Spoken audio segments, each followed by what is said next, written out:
ہم نے یوسف کے لیے اسی طرح یہ تدبیر کی۔ اس بادشاہ کے قانون کی روح سے یہ اپنے بھائی کو نہیں روک سکتا تھا مگر یہ کہ اللہ کو منظور ہو۔ ہم جس کے چاہیں درجے بلند کر دیں، ہر ذی علم پر فوقیت رکھنے والا دوسرا ذی علم موجود ہے۔ انہوں نے کہا کہ اگر اس نے چوری کی تو کوئی تعجب کی بات نہیں، اس کا بھائی بھی پہلے چوری کر چکا ہے۔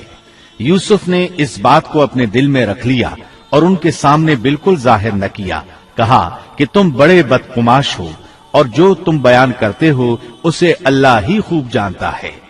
اب وہ بادشاہ یعنی یوسف علیہ السلام کی منت سماجت کرنے لگے۔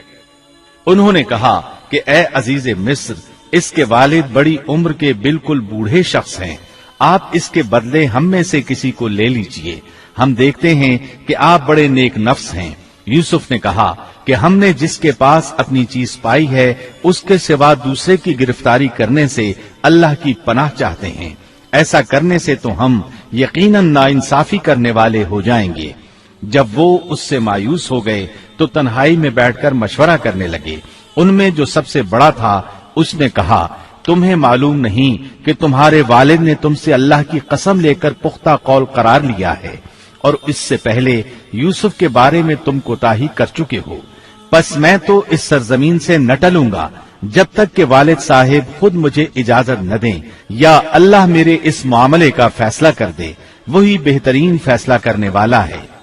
تم سب والد صاحب کی خدمت میں واپس جاؤ اور کہو کہ ابا جی، آپ کے صاحبزادے نے چوری کی اور ہم نے وہی گواہی دی تھی جو ہم جانتے تھے، ہم کچھ غیب کی حفاظت کرنے والے نہ تھے۔ آپ اس شہر کے لوگوں سے دریافت فرما لیں جہاں ہم تھے اور اس قافلے سے بھی پوچھ لیں جس کے ساتھ ہم آئے ہیں، اور یقیناً ہم بالکل سچے ہیں۔ یعقوب نے کہا، یہ تو نہیں بلکہ تم نے اپنی طرف سے بات بنا لی، پس اب صبر ہی بہتر ہے، قریب ہے کہ اللہ ان سب کو میرے پاس ہی پہنچا دے، وہی علم و حکمت والا ہے۔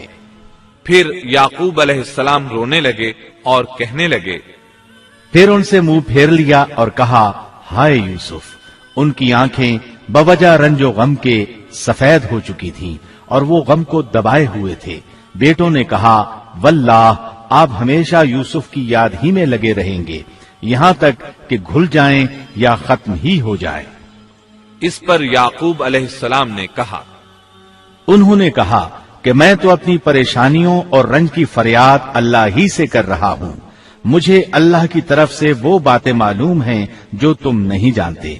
میرے پیارے بچوں، تم جاؤ اور یوسف کی اور اس کے بھائی کی پوری طرح تلاش کرو اور اللہ کی رحمت سے نا امید نہ ہو، یقیناً رب کی رحمت سے نا امید وہی ہوتے ہیں جو کافر ہوتے ہیں۔